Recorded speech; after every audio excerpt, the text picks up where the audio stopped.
Last time on the writer's room. Who is the worst coach? Because I am not a fan of Patrick Waugh as a coach whatsoever. Who is the worst coach in the NHL? Patrick Waugh or Wayne Gretzky? Because they're so beloved as players, and yet Wayne Gretzky was not a good coach, and I don't think Patrick Waugh is that much better. Well, folks, that was me last week. And tonight is Thursday, August 11th. Good evening. This is Pucknology Writer's Room, and we had quite a bit already planned for this week's show, and then Patrick Waugh decided to steal the spotlight today and resign from the Colorado Avalanche. We'll be discussing that, but also for those of you who are sad, we didn't talk too much Sharks on our last show. Don't worry, because tonight's topics will include their promotional calendar and the new secondary logo set. Plus, this week's divisional breakdown features the Calgary Flames, and we continue to discuss changes needed for the NHL. If there are other topics that you'd like for us to discuss and you're watching live on YouTube, you may use the chat box to send us your thoughts, questions, or you can send in your tweets at Pucknology using the hashtag PucknologyWR. Whether you're watching on Pucknology.net, YouTube, or listening to us on SoundCloud, Google Play, or iTunes, thank you for tuning in, and please help us out by subscribing to our channel. So allow me to introduce tonight's panel here. First off, I'm Kevin Lacy, and apparently my comments last week on the Writer's Room hurt Patrick Waugh so badly that he had to quit the Avalanche. Wow. Next up, we've got, fresh off a fabulous article on Pucknology.net, we've got Drew Weber. Drew. What's up? Hurricanes to the playoffs. Oh, here we go. All right. Next up, a fresh face here on the Writer's Room making his debut for Pucknology. It's Keegan McNally. Hi, everyone. I'm Keegan. Carolina for the playoffs, I guess. Yeah! Wow. I should have had my Carolina jersey in the background, I guess. Start strong, Keegan. I like it. Yeah, just going right with it, man. And, of course, we have your host for the Writer's Room. I call him the Maple Masher. Please welcome Ian Reid. Hey everybody, welcome to Pucknology Writers Room number 8. I just want to take this time to say that both the Coyotes and the Hurricanes are going to miss the playoffs. Oh, damn it. Oh, I know. Thought you were going to be an optimist. Nope, I hate everyone. This is something you'll learn very quickly. I hate everyone.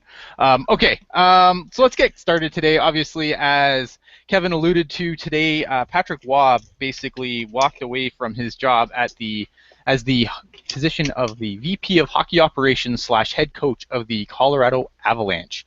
And, so he coached 246 NHL games over 3 years. He had a record of 130, 92, and 24. Obviously, most of that was buoyed by his inaugural Jack Adams winning season where he had a 52, 22, and 8 record. Well, Varlamov had that record, let's be honest here, in the 2013-14 season. While the Avs would miss the playoffs their next 2 years under Patrick Waugh, they actually never had a points percentage below 500, which isn't actually very bad when you consider they play in a very, very, very, very tough Central Division. So I guess let's go around the table here. Let's get some thoughts on Patrick Waugh on going out, and then I'll go over some of the things Sakic said, and we'll elaborate on that. So just some initial thoughts. I'm going to start with Keegan, the new guy. Yeah, so when he started coaching, I thought it was going to be Wayne Gretzky all over again, kind of like Kevin said. I thought, good player, going to be a terrible coach. And he started off really awesome, and I was impressed with what he did with the Colorado, and I know that a bunch of people were saying that Colorado was going to be kind of the next big thing in the West. They got all of these young players, they got a solid goaltender, solid coach, they're going to be amazing for years to come. And there was the other side of the people that looked at the advanced stats and were like, they're going to fall to earth really quickly. And those people ended up being right, where that 1 year was like an aberration, and the next 2 years kind of proved that they didn't really have what it took to be a contending team. And I don't think Patrick Waugh is a bad coach. I think he's just, I don't know, I think he needs more. And from what I've read, I think he's going to get another job probably with Montreal. I think that's what like the consensus is on the internet, is that like Montreal is going to hire him eventually. I don't know. I think he just needs more time. But my question is, are people still going to adopt like the whole pull your goalie with 10-minute rule? I hope so. Because like that was the best part about watching Patrick Waugh, is that like when they're down by 1, 7 minutes left, pull the goalie. That was my favorite part. But yeah, I mean, I think he was an okay coach. I think that it makes sense that he would step down instead of being fired. I think like his name is so strong that they weren't ever going to fire him, even though he was doing progressively worse over and over again. I think he had to step down for this to happen. So something was behind the scenes probably made it happen. That's what I would guess. That's fair. Drew, since you are analytics guy, you probably can elaborate more on what Keegan said. Do you want me to go into the analytics part? I'll go ahead and I'll do that. Sure, please. So the year the Avalanche made the playoffs and they won the West, that was a very PDO fueled run, which means pretty much their save percentage was higher than usual and their shooting percentage was higher than usual, and those numbers were unsustainable, and that's the reason why when they made it to the playoffs that they got knocked out in the first round by the Minnesota Wild. So what they were doing that year was pretty unsustainable. It's something that they couldn't keep up for the entire duration of Waugh's coaching career. The thing that really stands out to me about Waugh leaving, though, is the timing of it. Like, we're in the middle of August. There's nothing going on right now. Why are you making this decision now? Why didn't you make this after the playoffs or after the season ended, kind of thing? Why would you pretty much walk out on Joe Sakic and your team a month before training camp's about to start? That's fair. Kevin, what do you got? Did Patrick Waugh hate Tyson Barrie that much and his arbitration, like that? He's like, that's it. I'm taking my 2 Stanley Cup rings and going back to Montreal. Something. I'm not a big fan of Patrick Waugh, as I mentioned last week, and for me, it's his ego, and he was brought in for that ego in a way because Colorado had kind of some locker room dissension.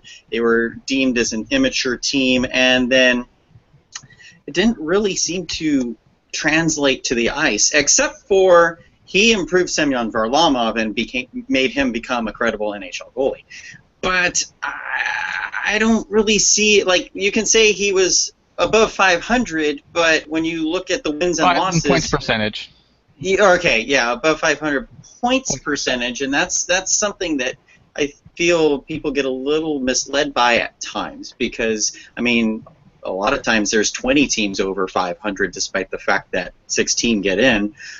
He had a losing record his last 2 seasons, and I wonder if, because he was pretty pampered over his career as a player, and he kind of was spoon-fed this job in Colorado.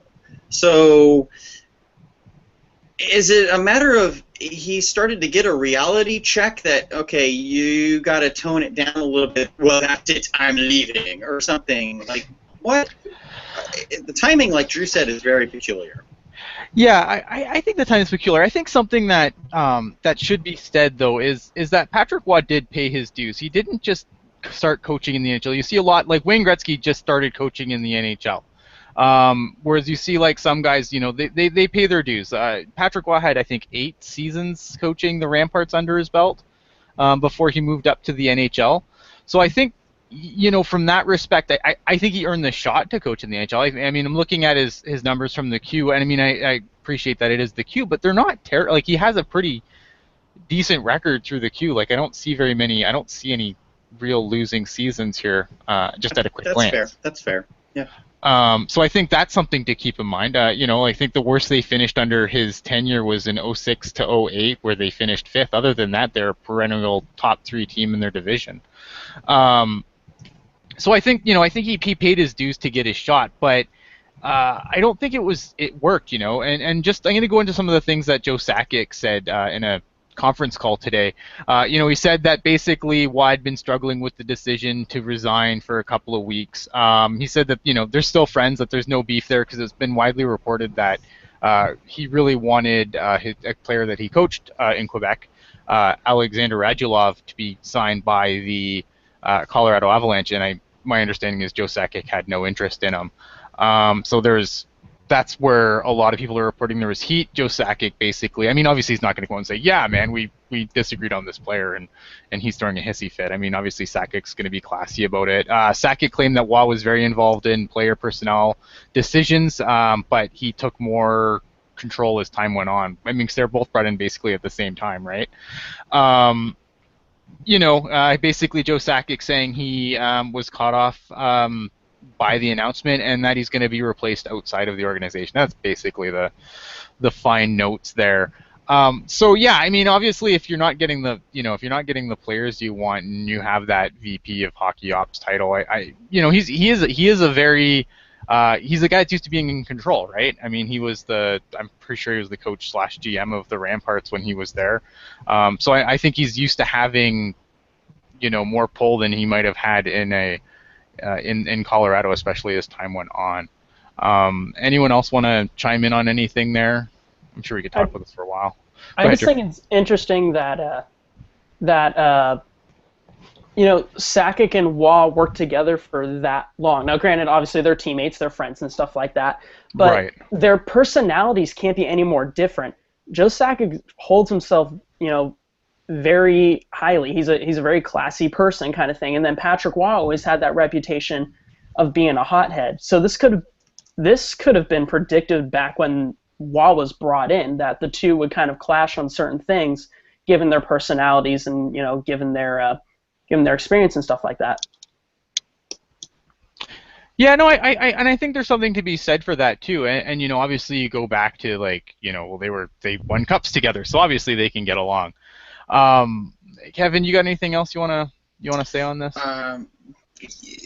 Yeah, except I kind of forgot it, but let me see if I can wing it here. As far as Waugh's resignation goes, you mentioned that he resigned as the vice president as well as the head coach, and that's a big deal because there was obviously major tension going on there. But there was some talk that Patrick Waugh would be on the hot seat this season, and he kind of handled it himself now. If he had been fired as the head coach, that would have made things even more sticky with him still being the vice president. He would have probably had to have been fired as both positions, or they could do some kind of cover-up where, well, he's not the head coach, but we're going to promote him from vice president to president or something. I mean, he's not going to take Joe Sakic's role, so I guess he'd be president. I don't know. So there is something to be said. At least the Avalanche get a sigh of relief that they get a clean break from Patrick Waugh without kind of meddling things themselves. Keegan, you want to add anything? Yeah, I mean, that's a good point. And Patrick Waugh, like you said, is kind of a hothead, and even back when he was a player and stuff. So I think he just had too much pride to be on the hot seat, I don't think he ever really wanted to be in that position. So I think he stepped out before there was a time when he would be in the hot seat. So he's done okay at Colorado. He hasn't really progressed them, and he knew that he had to starting or going forward, and if he didn't do it, he would be, on the hot seat. So he didn't really want to be there. I think something behind the scenes happened with Sakic and with Waugh. Yeah. That we're never really going to know, and then they kind of just had a conversation where this wasn't the direction they wanted to go in. And I think it's good for the Avalanche in general. I think they needed new blood, especially with how young that team is. They needed someone that's going to push them a little bit better than Patrick Waugh did. Yeah, I think because you want to, it's a different league now, and we're seeing how the coaches that had short lifespans seem to have even shorter lifespan these days. You're not going to get there's no room for a Mike Keenan anymore in the NHL. Yeah, and just the other question in the chat is obviously they're going outside the organization. Who do you think's going? The only guy I can think of off the top of my head is Bob Hartley's the only guy that I can think of that's not working that they could bring in. I don't know. I know Paul McLean was brought up, but again, he's in Anaheim, so I don't know if they would let him go for a head coaching job. I mean, they probably would. Most teams are pretty good about letting assistants. I mean, this close to the season though. I don't know. It's tough, man. You got all these guys that are basically, Ottawa has a really weird coaching situation too, where they have the head coach and the associate coach. You got Mike Yeo waiting to be Mike Yeo in St. Louis. Yes. Yeah, that was Yeah. actually what I wanted to bring up was what is going through Mike Yeo's mind during all of this? Because he took the job, basically a guaranteed job in St. Louis, but he has to wait a year. Do you think he's going to be pretty upset that he couldn't just kind of become a head coach right now again? Or does the tutelage under Hitchcock play big enough factor that Colorado thing doesn't Who matter? would you rather coach, St. Louis or Colorado? Though St. Louis is still much more better to win now than There's a lot of work to be done in Colorado. I think that St. Louis are in a better position to win now. Now, can you actually get the team to win? Who knows? But I think that they're in a much better position than Colorado is. Colorado's probably in for some pain because they're in one of the toughest divisions in hockey, if not the toughest. And so you have to play all those games against all those teams, and there's some problems on that roster. Oh, definitely. They barely have a top four in terms of defensemen. They have Johnson, they have Barry, and that's really about it. There's nothing much behind them. Yeah, they're the ones that took Stewart from us. Like they are dying in terms of defensemen. Like I think what would have been good is if he did this before Bruce Boudreau got hired, because I think Bruce Boudreau would have been a good fit with the Avs. Whoa. That would have been a great dynamic duo of like rising team and somebody who knows how to build a team out of like good players. I think Boudreau would have been a great fit. That's a good call, Keegan. I like that. That would have been interesting, yeah. But he waited like 2 months after, so. So the new rule in NHL head coaching jobs is to wait until 4 weeks until training camp and then get yourself hired. Who cares about getting hired before the draft? Job security doesn't matter. Who cares? It's interesting too because there's a lot of work to do in Colorado. Like they have some decent pieces in their farm system, but I wouldn't overall call it a great farm system. You have like obviously you got like Zadorov. Yeah, you have Zadorov and you have Rantanen, thank you. There's another. So they have some nice pieces. I don't think that their prospect pool is great. I'd call it probably bottom middle of the pack. I don't know if you guys would agree with me on that. I would. I've seen the Rampage play multiple times against the Barracuda, and aside from those two, there's not much there really. I don't know what they have in juniors right now. Right, and that's the thing too. It's hard to just judge just solely based on the AHL team because the Sharks prospects pool is pretty terrible too when you look at it overall compared to other teams. But you would never realize how deep it is, at least with bottom six muckers, if you didn't watch juniors. So yeah. I should mention just because I want to throw it out there. Chris Bigra played for San Antonio. I do think he will be a solid middle pair NHL defenseman. But other than that, the Rampage are struggling with what the Sharks minor league organization or system has struggled with for years, and that is having too many veteran AHL guys on the team. So, yeah. That's fair. I've been a really big fan. Go ahead, Keegan. Sorry. I've been a really big fan of Zadorov for a while. Like ever since he was in Buffalo, I thought like he was going to be a very solid defenseman, like at least number two. And it's taken a couple of years, and I don't really know if he's improved. And I know his shot is good, his height is good, his size is good, and I feel like he's not putting it all together. I don't know.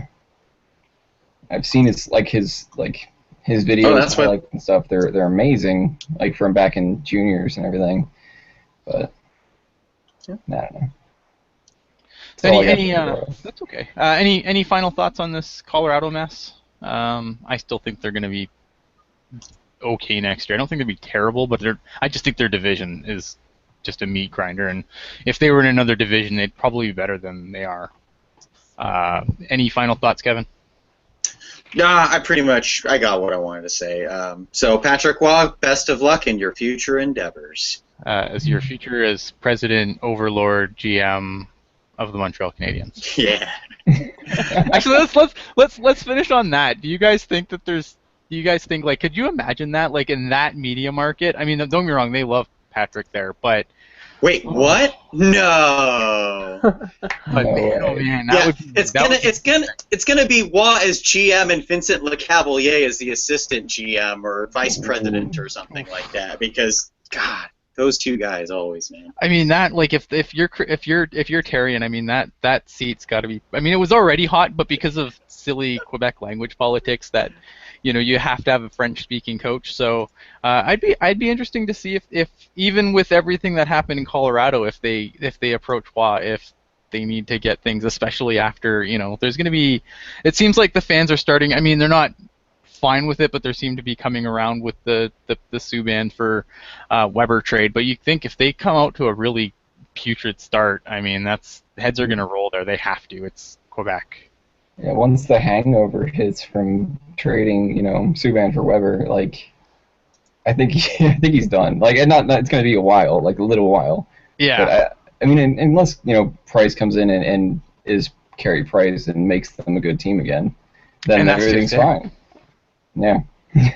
Yeah, and then that's just it. You got Carey Price can make that. We've seen what Carey Price can do on that team. The Montreal Canadiens are a testament to how great Carey Price is as a goaltender, because we saw what happened without him.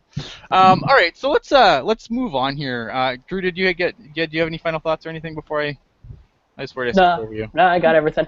All right, good. All right, so the Sharks announced their awesome promo schedule. Do you have this, Kevin?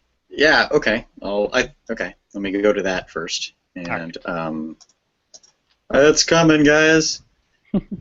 I swear it is.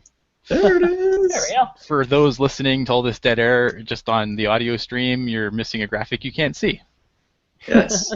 Well, let's talk about it then.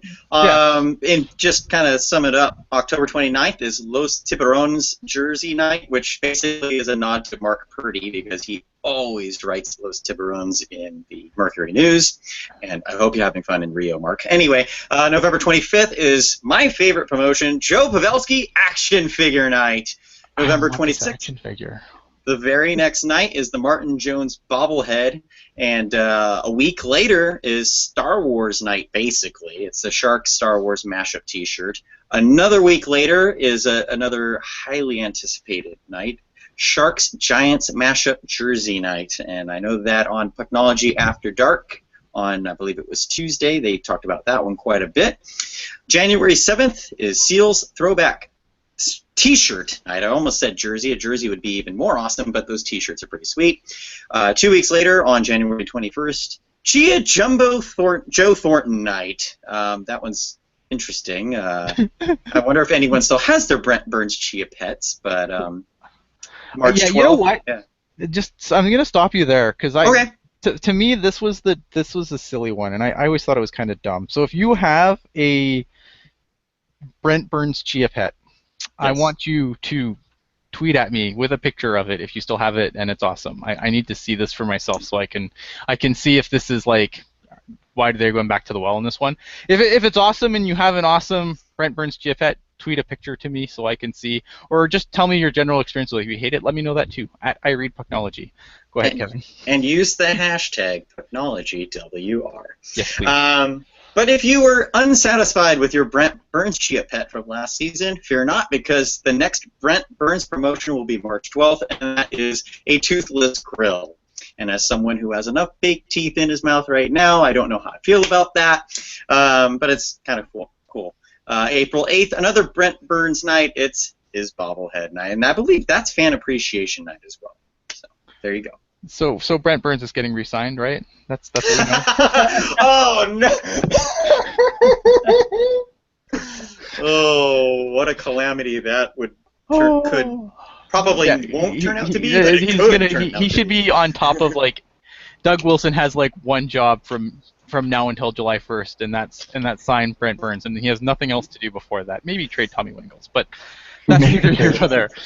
But yeah, I mean, sign Brent Burns should be like priority number one. I don't even care what it takes. Just get it done. just overall thoughts on the promotions. Anything you're excited about? Anything you're not? Drew, I'll start with you. You know, I really like the giveaways this season. You know, especially the two bobbleheads with Jones and Burns. And I know a lot of people are pumped up for the Stanley Cup final preview game between the Sharks and the Hurricanes because of that Giants jersey. Right. You know, it's hard to beat last season's giveaways because, you know, 25th anniversary, it's hard to top that. But I think this is a great follow-up to it. That's fantastic. Yeah, and it's funny because on Pucknology After Dark, I said they said what's a team no one cares about, and I said the Hurricanes. And I know you did. Oh, don't worry, I heard that. Of course, that was the Giants mashup jersey night. Keegan, go ahead. I think my favorite is probably Martin Jones bobblehead, and just because it's become like really valuable when he wins the Vezina next season, and we're all waiting for it, and it's going to happen because we have no backup goaltender, so he's going to start all 82 games. And he's going to get like 58 wins and at least 12 shutouts. He's going to be great, you know. So I think Martin Jones bobblehead is the one you got to go for.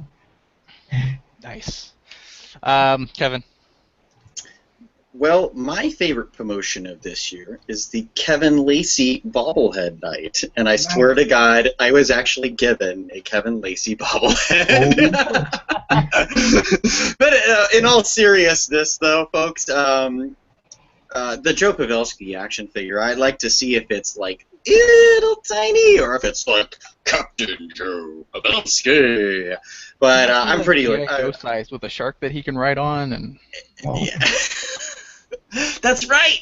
They could do so much more. Like for the next month or 2 months or something, you could get accessories or something. Like one comes with a shield that he can like magically fly on, and the next one is like his arch nemesis.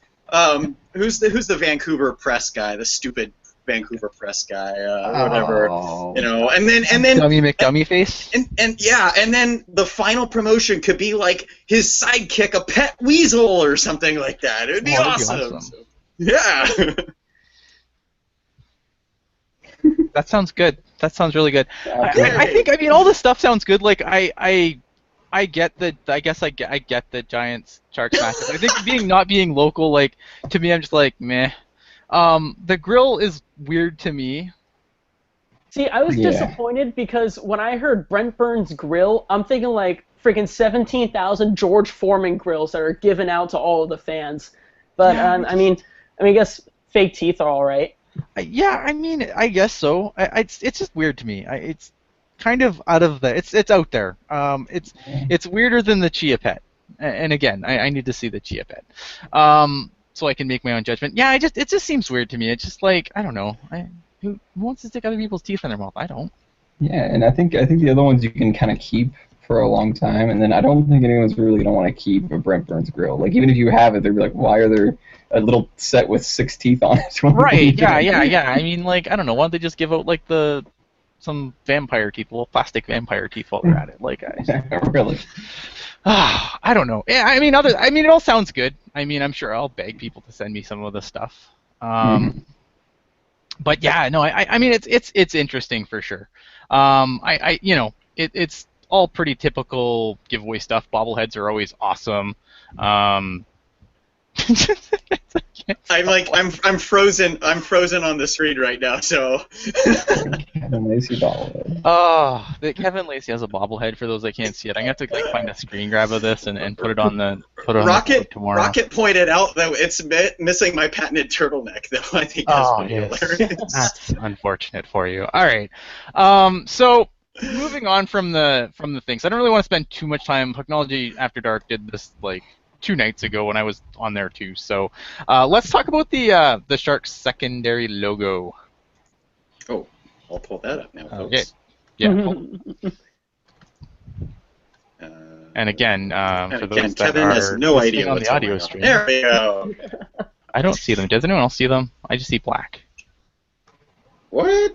You don't? Wait, whoa! What just happened? You can't see it? No, I see black. Oh shoot! Should I just get some Rolling Stones playing? There we go. Okay, well, technical difficulties. Please stand by. There you go. All right, put the thing back up. There you go. Okay. Okay, cool. We're good. So these are the Sharks logos. For those that are listening on the audio feed, there is an article AJ Strong wrote on Pucknology. You can see them there. I will probably include them on the blog post as well, so you can see them there. Although at this point, I think everyone's probably seen them. But if you've been living under a rock, I will make sure that these get to you. So the first logo here, we have the little shark with this little kind of triangle shapey without the triangle. We have a shark that's just a shark without any teeth or without any hockey stick in it, and then we have like a very Barracuda-esque SJ with a shark around it. What do you guys think of the logos to start? I guess I'll go around the table. Keegan, I'll start with you. Can you hear me? Yeah. So, actually, I think I listened to that Pucknology After Dark that you did about this one, or that you were on. I think it can look a little bit AHL-ish, but I don't know. I kind of like them, and that may not be the majority of people. Like I kind of like them. I don't want them to replace the current logo. Obviously, I didn't want them to replace like the old logo either. But I think the current logo is just so much better than any kind of this cartoonish shark that, you know, I like them, and I think they're going to sell more things with them, but I don't know. I don't want them to replace anything major with these logos. I think they're just okay. Drew. I know, like how they look. I mean, I think they're modern. They have a good color scheme. They look, you know, slightly intimidating at least. But it is a big change from the previous logo. Like, I was talking with some people, you know, there's no triangle, there's no hockey stick kind of thing. So I could see why some of the old school Sharks fans may not like it, you know, those 25-year season ticket holders. But I mean, personally, I think it looks kind of cool. Kevin. I think it looks pretty cool too. The triangular one, I guess you would say, the one on the left. That one's a little. I don't know how I feel about that one. It's kind of cool that there's the S. You guys mentioned on After Dark, there's a little too much going on there.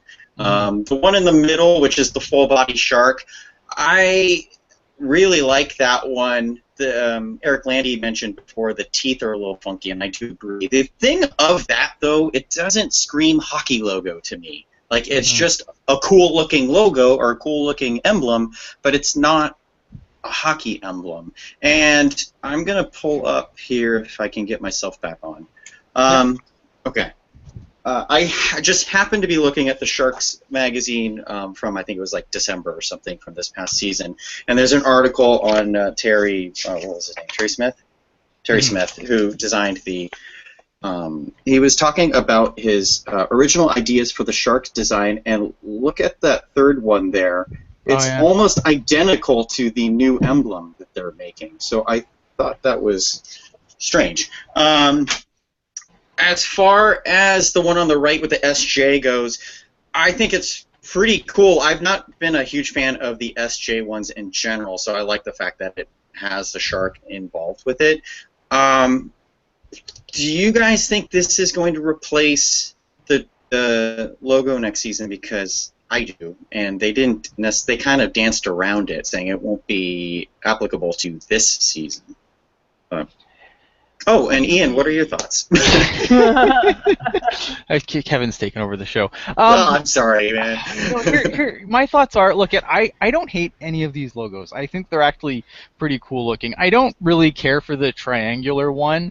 I like the one like with the SJ. I don't know if I like that like as a main emblem, like the orange Barracuda sweaters.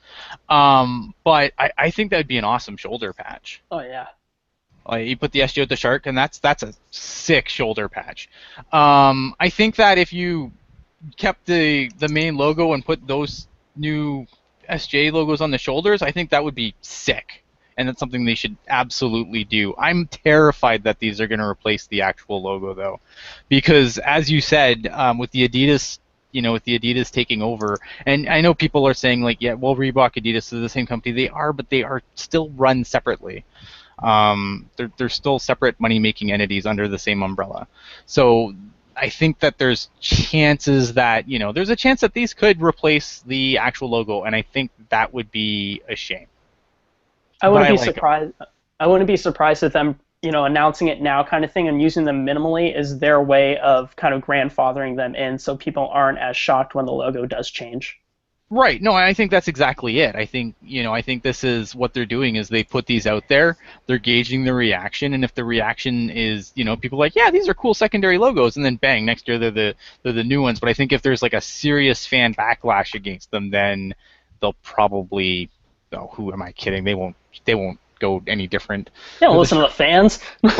They're the Sharks. They don't listen to the fans.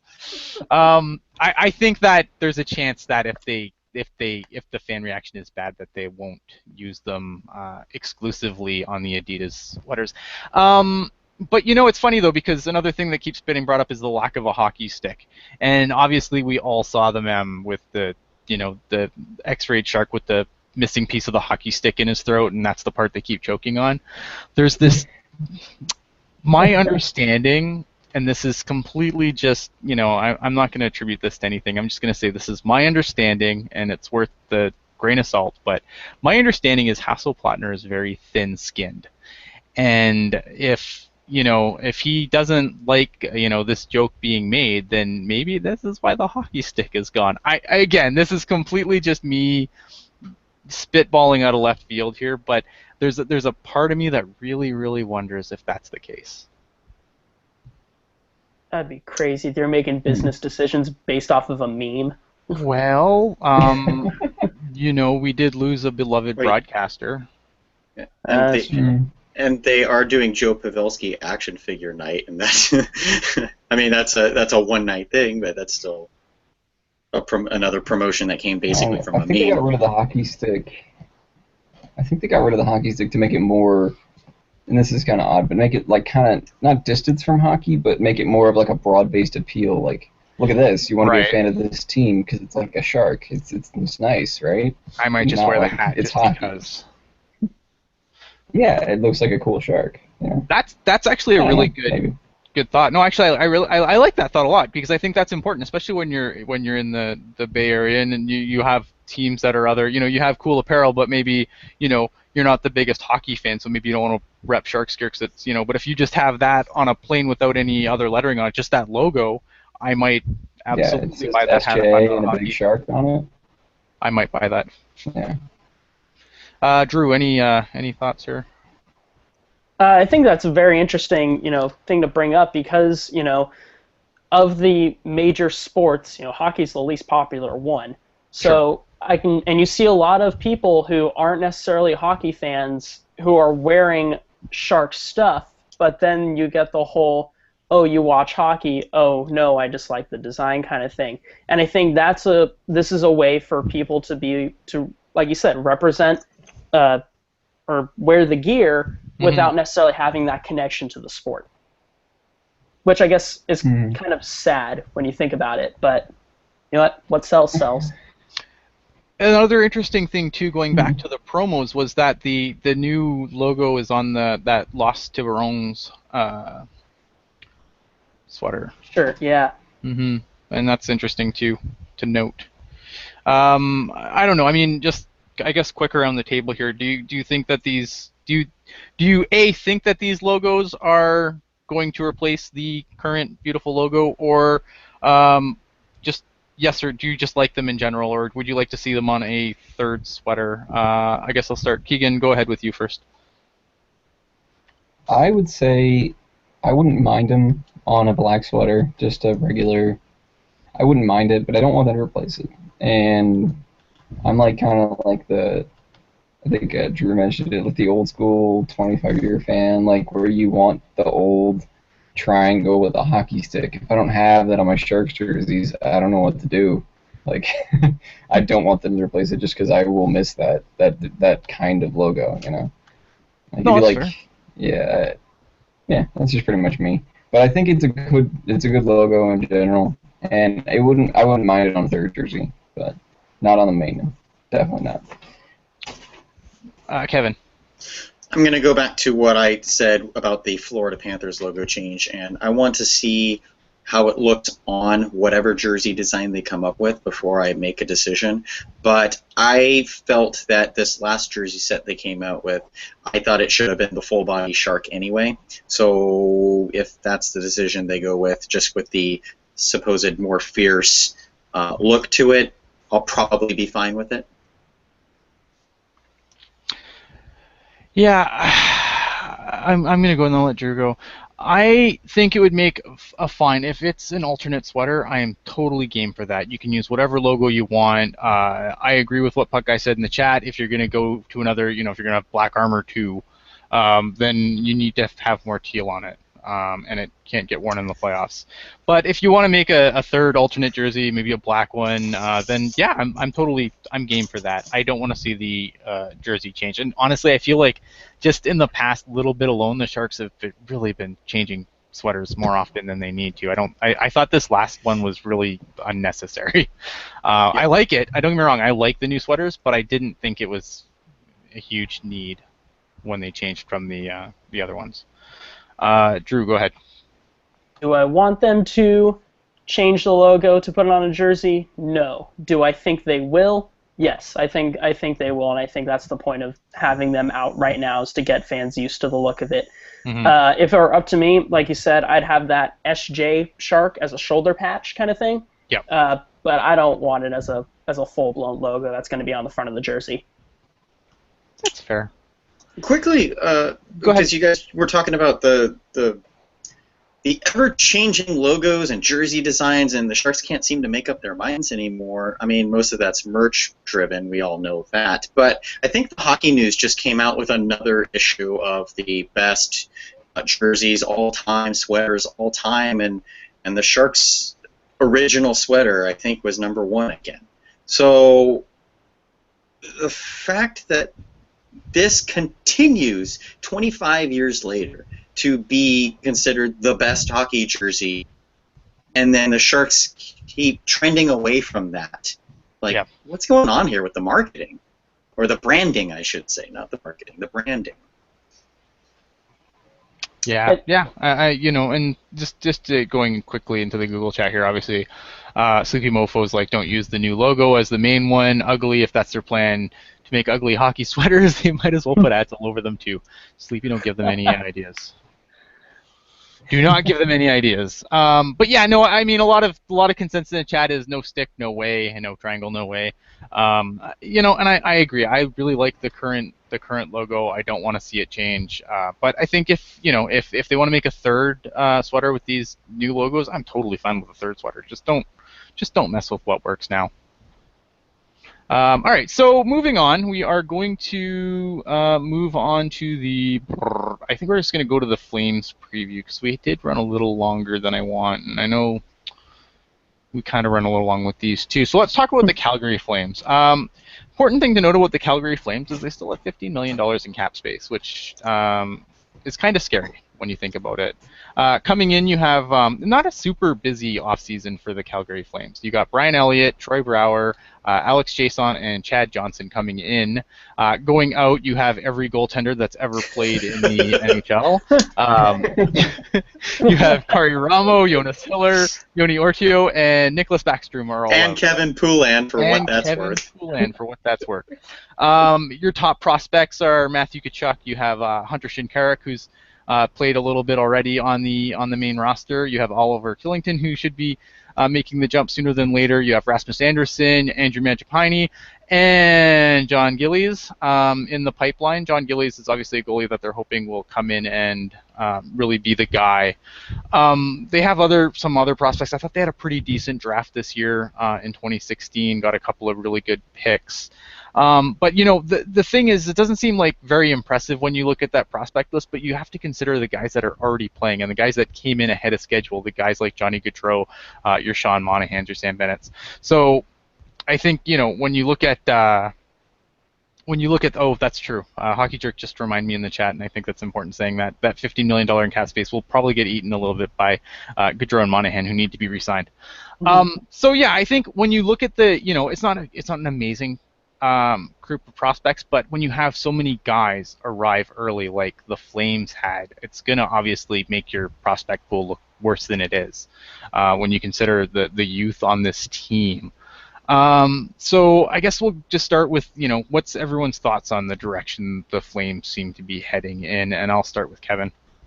They're heading up. I thought 2 seasons ago when they made the playoffs, it was, I don't know, smoke and mirrors. Because Yes. I mean, the run to the playoffs was so much fun, and I was actually on board. I thought it was so cool that the Flames went from below earth, like just horrible, to jumping right into the playoff picture.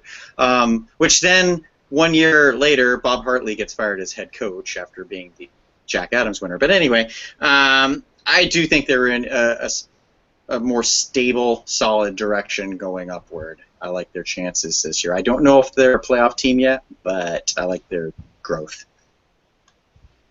Keegan. Okay, so overall, I think I looked this up. I think it was last night, a couple of days ago. Their top 8 scorers all had career years last year. Every single one of them had a career year in points. And they were out of the playoffs by at least 10 points, but more like 15 because Minnesota had 87 points, but all the other teams had like 96. So it was really like a 92 cap. So they were really out of the playoffs by like 10, 15 points. And Johnny Gaudreau, Sean Monahan, Giordano, Backlund, Brody, Colborn, and Hamilton and Bennett all had career years in points. And they were still out of the playoffs by 15 points. And I think obviously a lot of that is goaltending. I think they needed a number 1 goaltender, and they got Brian Elliott this year. But I don't know. It's going to be interesting to see if this core is really what's going to take them that far. And Johnny Gaudreau is an awesome hockey player, and he's probably just going to keep getting better. But I don't know behind Gaudreau and Monahan if that's the core that's going to take them above. Like, I think they're going up, but I really am interested to see how far they're going to go up. Because it takes a lot for your top 8 scorers to have career years and then not make the playoffs, or not even get close to the playoffs. I think that's kind of like foreboding a little bit to me. And I mean, Brian Elliott has been overlooked for a long time, though. Like, he's a good goaltender, and he could definitely turn things around. But how many did they ship out this year? Like 5, and nobody could solve their issues. I don't know. Maybe Brian Elliott can solve it. Maybe he'll thrive under being the sole number 1, because this is the time to be the number 1 of the number 1. This team needs a goaltender. It's your job. Go do it. No, I completely agree. Drew, what are you thinking? I like the way they're heading, and they really did solve, I think, their biggest issue that they had last year, which was goaltending, like Keegan said. Last year they had 3 netminders who played significant time, and none of them had over a .910 save percentage, and that just is not going to get it done in the NHL. Then they bring in Brian Elliott, who, granted, has never been a legitimate full-time starter. He's been like that 1B guy for basically his entire career. But over the past 3 seasons, he's averaged over a .920, and I think with more consistent playing time, he's going to be able to keep that trend going. So I think that issue is solved. I think they can really start moving ahead now. Gaudreau and Monahan are still incredibly young. They're only going to get better. Once Matthew Tkachuk gets into the league and eventually gets lined up with those guys, if he does, that's going to be a freaking scary line. I mean, talk about dominant kind of thing. And you look at their blue line, and on paper at least, they have one of the better blue lines in the league. They're basically the Pacific Division Nashville Predators. Yeah. Without PK Subban. So I don't think this is going to be the year for the Flames, but this is definitely a huge, this is going to tell them whether or not this franchise can go somewhere soon. Yeah, like I said, you have players that have arrived ahead of schedule. I mean, I know Keegan brought up the career years. I think it's easy to have a career year though when you have maybe 4 tops years under your belt in the NHL. Maybe I'm off there, but I don't feel like a lot of those guys have over 4. They're so young. Yeah. They're going to keep, I mean, those guys are going to keep getting better. I think that their goaltending was their absolute undoing, and the fact that when they made the playoffs, they had all those just ridiculous third period comebacks that just obviously weren't sustainable.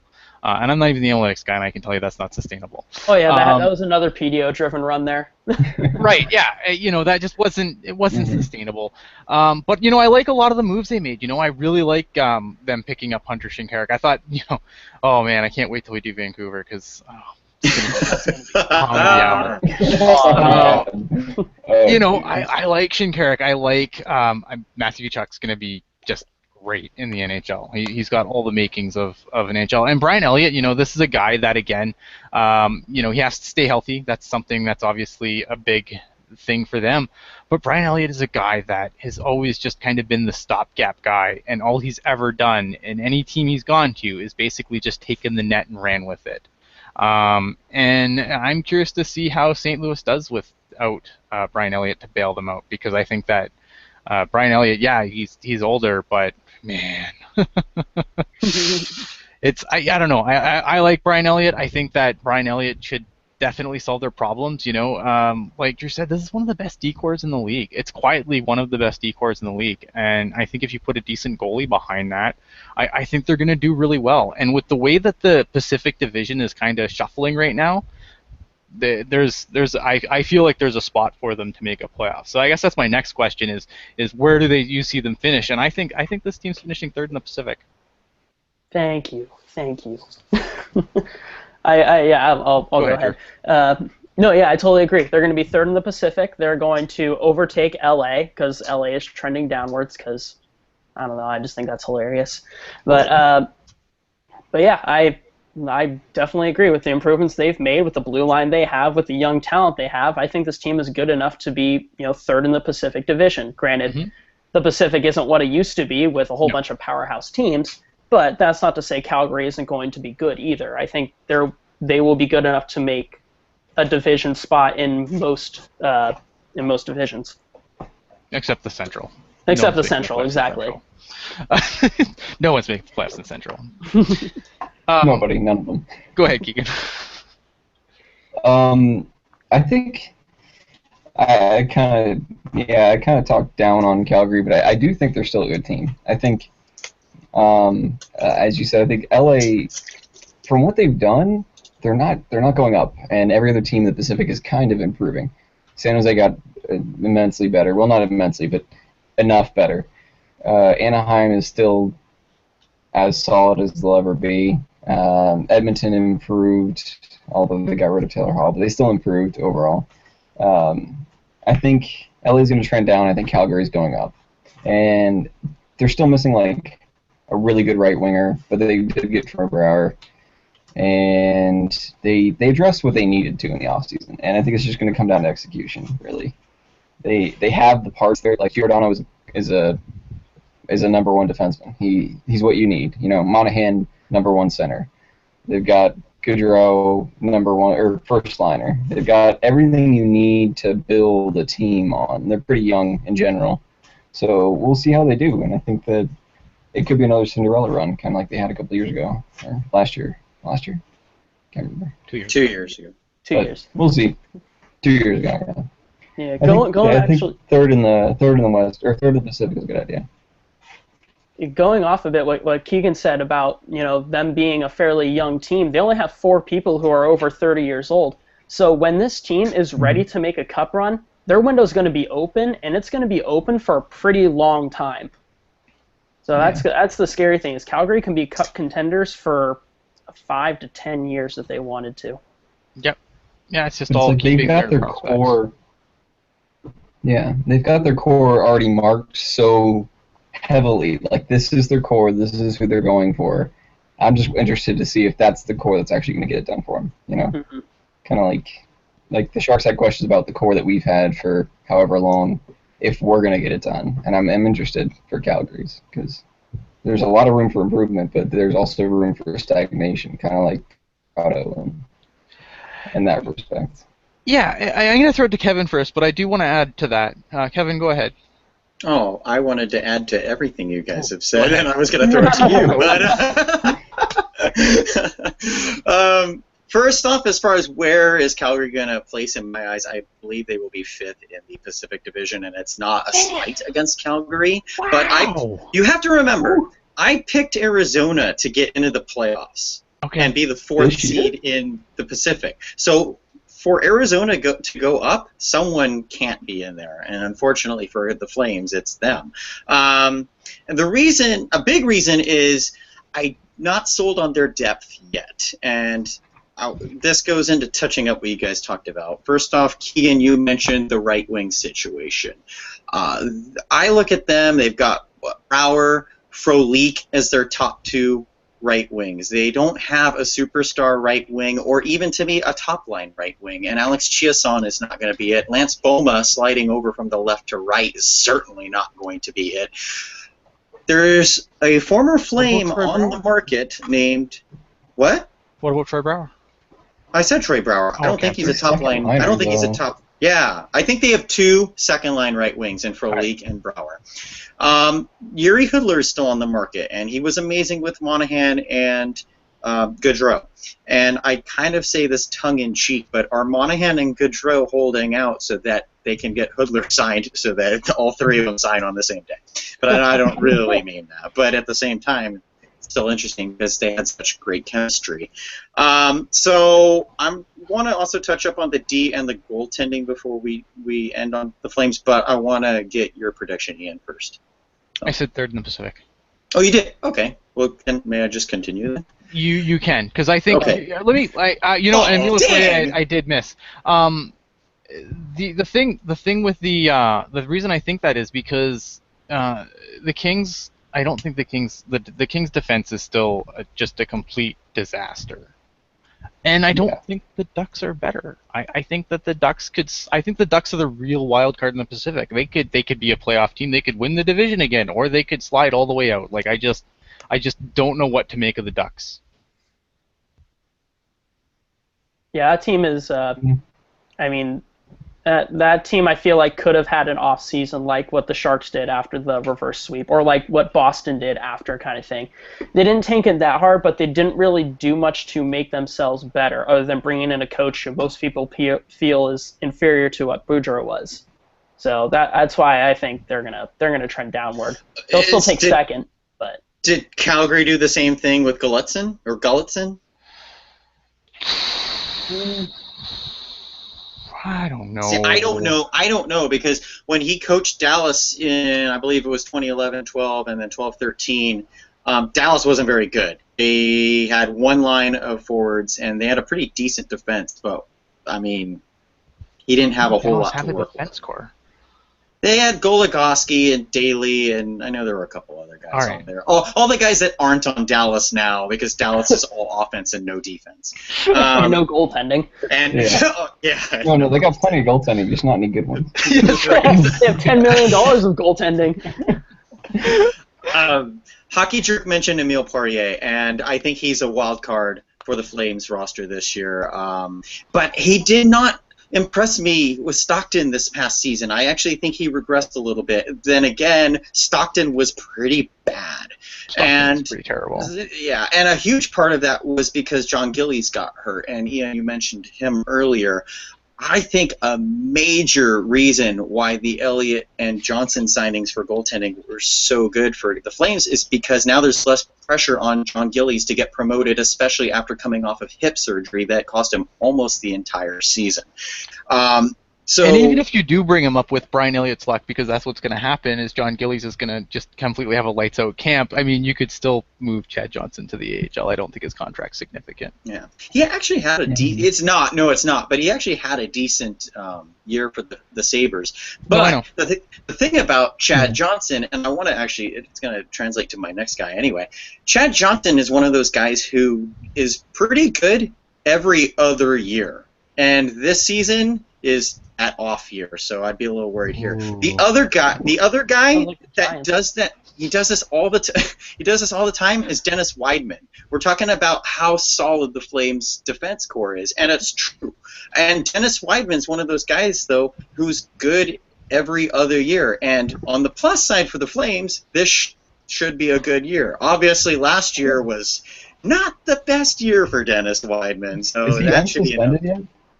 Yeah, he's back. He played like one game and then got hurt. Right. And then got put That's on correct. Yeah. Yeah. Go ahead. No, if you're on a roll, go. The other thing I just wanted to mention is, and this goes back to the depth, though, who are their bottom 2D? Because Jokapaka's okay. Englund's okay. Is Schmid even an NHLer at this point? And then Tyler Waters... injured. Yeah, he's always hurt now. And then Tyler Wotherspoon I really like, but he's just like Poirier. He just hasn't pushed himself onto the main roster. So it's kind of a make or break year for him. Yeah. No, I think that's fair. I like their defense core. I think that I think Hamilton's gonna have a better year. I didn't think he had the year. He might have taken a lot of blame too, just because of the trade that was made to bring him in before the season, and then the season goes to heck. So, maybe he took a little more blame there. But I think he's gonna have a bounce back year. A healthy Giordano would be a beautiful thing for them. Yeah. Mm-hmm. You know what? They're moving in the right direction. And that's the thing I say about the Flames. They had, in my opinion, they were probably, I believe we called them winners at the draft. I think they were in our top 3 winners of the draft, pretty unanimously across the board. So they have everything in place. They have a good system in place, and it seems like they're doing all the right things. And as long as they can continue to do that, I think that they, this is a team that's going to be, once they get competitive, they're going to be, they're going to be competitive for a long time. And as long as they keep drafting like they are. So, yeah, I mean, when you look at I know I'm rambling and I'll stop. But I think if you look at the rest of the Pacific, I think that there's a lot of movement going on. I'm not sure what Edmonton is, and we'll obviously talk more about Edmonton next week. LA is not getting better. So, you got that. I don't know what the Ducks are. Vancouver's obviously not getting better. I want to hurry up and get to Vancouver for the freaking overview, because we're going to have a field day. Vancouver we're saving for last because it's going to be just epic. I think that, the Coyotes could be good. They could be just okay. I think there's a couple of teams that it's going to be really interesting. I think the Pacific's going to be more interesting than it's been in a long time, where I thought it was very clear cut. These are the teams that are obviously going to make it. These are the teams that aren't, and maybe this team will be okay. Like, I feel like there's a lot of flux in the Pacific Division this year compared to past years. Yeah. Except for the Sharks, they're going to do awesome. The Sharks, I mean, there's no reason the Sharks shouldn't do awesome. Mm-hmm. And we're also forgetting. The final still got better. That's right. We're also forgetting the number 1 prospect from Calgary that nobody's talking about. That 10 years from now, when you look back at this draft, you're going to tell is the best player ever, and that's Mark Jankowski.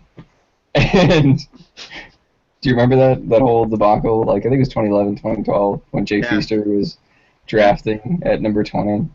I wonder how Mark Jankowski is doing. He's going to be on Stockton this season. Is he doing good? He did all. I can't remember what college he played for, but he did all right. I think he was a second line guy though. But he's supposed. I mean, Stockton kind of gutted their team or the Flames gutted Stockton's roster on the forward side for this upcoming season. I think Jankowski is slated as the top line center for the Heat. So we'll see. There you go. I just love that quote. I love it so much. Every time I hear about Mark Jankowski. 10 years from now, you'll think about it and you'll be like, wow, this is Mark Jankowski the whole time. Oh, that's good. All right, so let's hit the chat here quick. Do you have anything? If you guys have any questions in the chat you want to ask, I really need to do this. Yeah. Before we. You guys are doing a really nice job on the chat tonight, guys. You guys are bringing up a lot of good points, and we're trying to squeeze them in. So thank you so much for participating. Yeah, absolutely. If you guys have any questions that you want to have us talk about, anything that we talked about already, anything that we haven't even things we haven't talked about, as long as they're hockey related, please don't ask me who we're voting for. You're not even American. That's exactly it. Exactly why you shouldn't ask me. Well, Jake asked, will Nick Spaulding ever come back to the Sharks? Yeah, maybe in 2 years after his contract with Shinetsu. You know what? We didn't even talk about that. So while I'm waiting to see if we get any questions in the chat, let's talk about Nick Spaulding for a second. Because, something that always really pisses me off, and I'm not gonna lie, is that when expansion gets brought up, everyone's like, "Oh, you're gonna water down the league," and it seems like every year there's all these guys on PTOs and going to Europe, and these guys like Nick Spalling's an NHLer in my mind. Yeah. Like you're telling me that there's not room in the league for a Nick Spalling? I can't believe that. Like maybe there wasn't room on the Sharks, but I can't fathom the idea that a team couldn't use a Nick Spalling. Yeah, I completely agree. It's just like Daniel Paille also went overseas because he couldn't find an NHL job this year. And I'm like, these guys aren't the cream of the crop as far as, they're not top 6 forwards. I mean, they're fringe top 9 forwards, but they're very good fourth-line players. And Spalling's a great penalty killer. Absolutely. Right. That was why the Sharks traded a second-round pick to get him. It may have been an overpayment. In fact, I'll say it was an overpayment. But still, he filled that's right. He filled a huge need, and the whole point was to win the Stanley Cup. But we did get to the finals, so I'd say Spalling did his job pretty well. That's true. Yeah. You almost wonder if he goes over to Europe, and Hockey Jerk was talking about this earlier with me today, is that he goes over to Europe, tears it up, and then comes back to the NHL and gets more money because of his numbers from Europe. He very well could.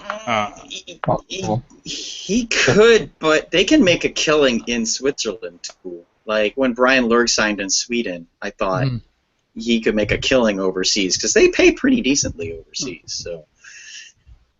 Yeah, my thing is like what you were saying about watering down the league is there's so many players that end up not getting signed that are pretty damn good. I remember like Del Zotto didn't get signed and then Del Zotto had extra issues.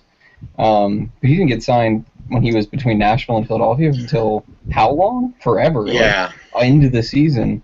And I think the year Dustin Penner stopped playing, he put up like 40 points the year before or something like that. Or like 35. Christopher Steeg's another guy. I was like, exactly. They're still NHL players. Why does nobody take a flyer on them? I don't know. All right, so I got a couple of questions here. The first question is the apparently never-ending debate: Coyotes or Hurricanes? Who's in the playoffs? It'll never end. It'll never end. This is the new as the hot dog a sandwich. I think we all know my opinions on this. Yeah, Hurricanes are in. I honestly, here's my honest. I don't know if I think that the Coyotes are at best a bubble team. I think they could take a wild card spot. I don't think they're going to finish in the top 3 in the Pacific. To me, they don't have the goaltending, and that would be my big concern with the Coyotes, which I said, I believe, whatever we talked about the Coyotes last week. Yeah. So I think that there's that issue with the Coyotes. Now, the Hurricanes, on the other hand, like this is a team that doesn't get obviously a lot of press, but they're in it's the Metro division as an MEH-Tro, because like really you got Pittsburgh, you got Washington. Rangers aren't what they used to be. Philly, who knows what Philly's going to be next year? Columbus, the Islanders the Islanders should be still pretty good, but the Hurricanes could wade through that. They could sneak through. I mean, I can see a path for them to sneak through based on just because that division's pretty weak too. Let's be honest here. There's a lot of meh in that division.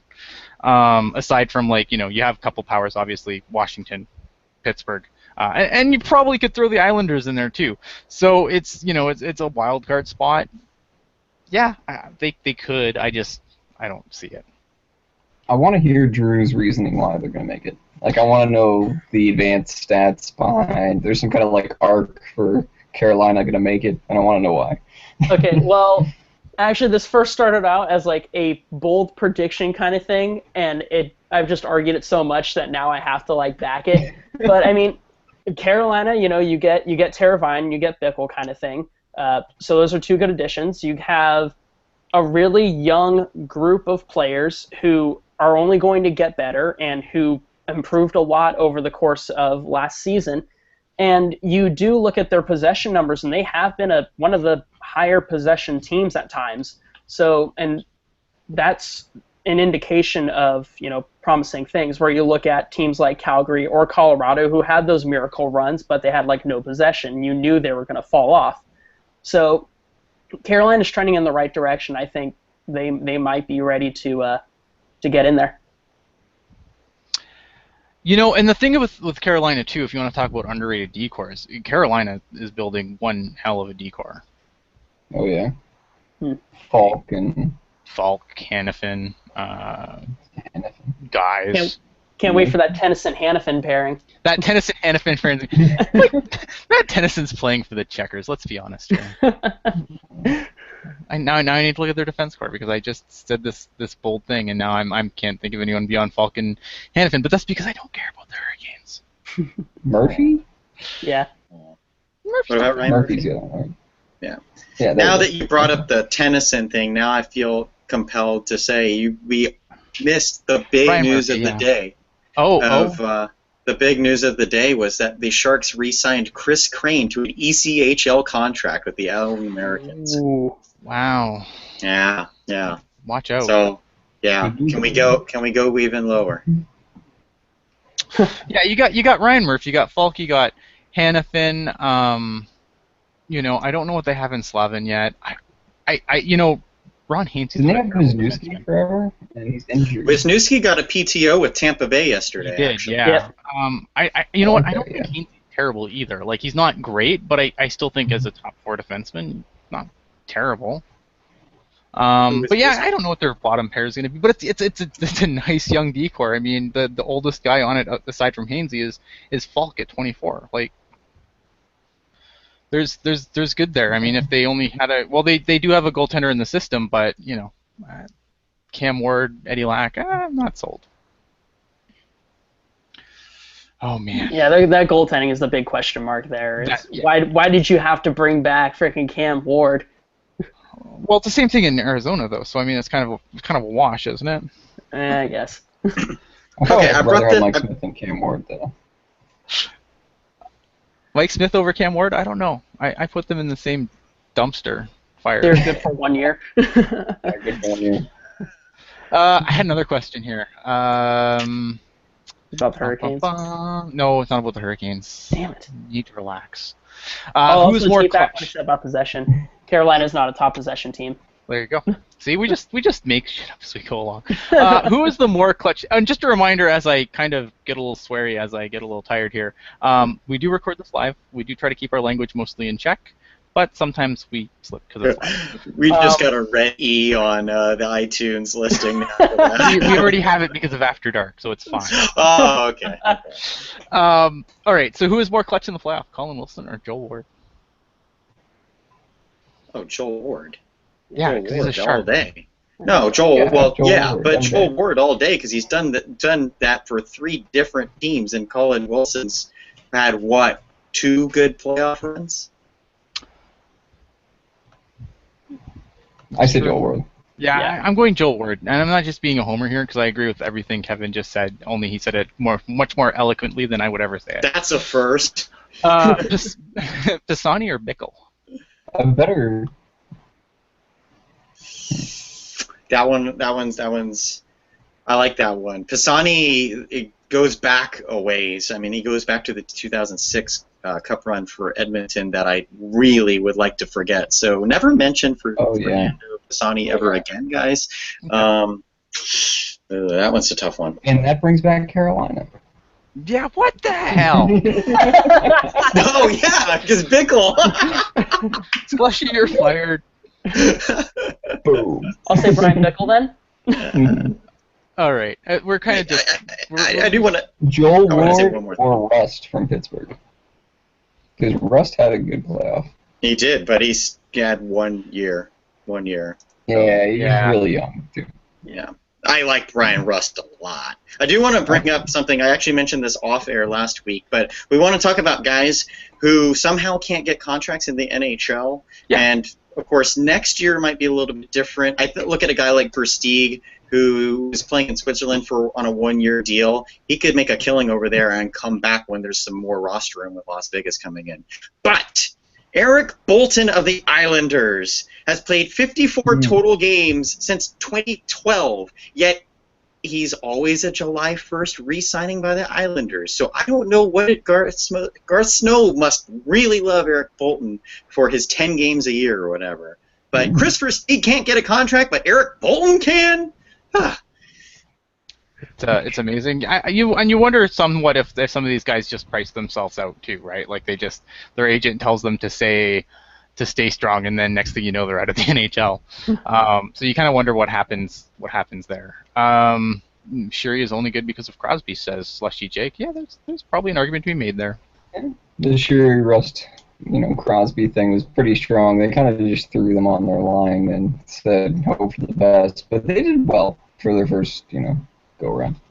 I can't really like Garth Snow used to be my favorite punching bag, but I can't really diss Garth Snow anymore. He's done some really, really good things with that Islanders team after arguably a pretty shaky start, where I'm sure Charles Wong had more say than he probably should have.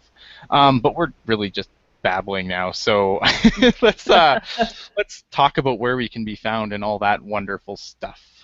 What? Oh, did you guys see the Vegas names? I know, maybe we're not going to stop. Did you guys see the potential Vegas names? I guess they're all Hawks. I heard it was like the Red Hawks, the Desert Hawks, and something else. The Night Hawks, maybe, because you dead right in there. That would not fly well. I did not see that either. I did not see that. It was on the Twitter machine today. I did a little bit of Twitter. Basically, I know that another Vegas talk, the London Knights basically said they haven't been approached about them using the name Knights, but they're probably gonna AOL Hawks. I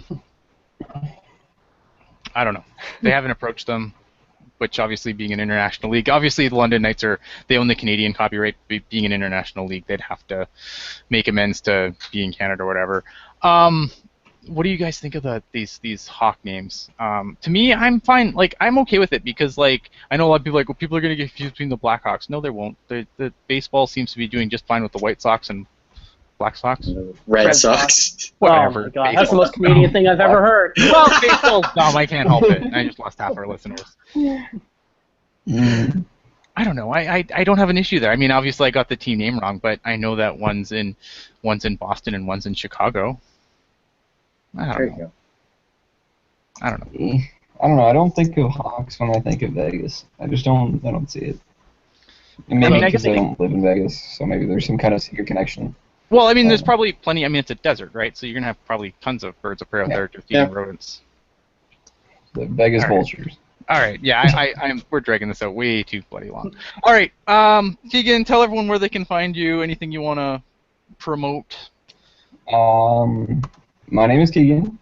You can find me on Keegan_McNally on Twitter, I guess, Twitter machine. I don't know. I'm gonna be writing some stuff. Not really sure when yet. When more news happens, I guess. Just kind of starting off on Pucknology. It's nice to be here. I'm having everybody's making articles except for me. I haven't written anything. I'm having a good time. This has been awesome, and you guys are really awesome hockey fans and really knowledgeable, and I'm really excited to work with you guys. I don't know. We're super happy to have you here. Drew, tell us about yourself. Tell us why. No, don't tell us anything about Carolina, please. Oh man, there goes my spiel. Sorry. All right, my name's Drew Weber. You can find me on Twitter at PuckOverGlass with underscores in between because I was late on getting the Twitter name. And you can find me, talking hockey there, and maybe occasionally referencing a team from Carolina sometimes. That's moving to our team. All right, Kevin. I am at Kevin Lacy 22, and I am a Pucknology contributor. I still am working on my 3-part series about the Barracuda, and I do have a request for those of you watching or listening. If you have a seating chart from last season, pricing seating chart from last season for the Barracuda, please send that to me because it is nowhere found on the Barracuda website or in any archives or in their own program, which is a bit of a problem. But again, I'm at Kevin Lacy, and I do just want to say give my condolences to the family of John Saunders, who was a beloved hockey host of ESPN for many years. I was quite devastating yesterday, actually, to hear that. But going back to put that on. Why didn't you put that on the list? Yeah, well, he was awesome. I loved him. For those of you who are kind of newer to hockey over the last maybe 15 years or something, and only know John Butchergross, John Saunders came before Butchergross. So when Gary Thorne would cut to it was always John and Perry, and that was for John Saunders, not for John Butchergross. So you will be missed, John. Absolutely. I am Ian Reid. I am the guy on Pucknology. I'm a guy on Pucknology. I might write some point. I'm working on an article, actually. You can also find me on Twitter at iReadPucknology. Reid spelled R-E-I-D, like my last name. And we hope you enjoyed this show. If you like what you see, please subscribe to our YouTube channel. If you are listening to the audio stream, go on YouTube, subscribe to us anyway. Also, if you are on YouTube and you want to have this audio so you can take it with you to work or what have you, take it on your run. You can find it on iTunes, you can find it on SoundCloud, you can find it on Google Play, and you can probably find it on other podcatchers too. If you cannot find it on a podcatcher that you like to use, let me know. I will make sure it gets there. Other than that, next week we will talk more Sharks, we will talk more hockey, we will talk about the Edmonton Oilers. Should be fun. Have yourselves a good night, and thanks for watching. Bye.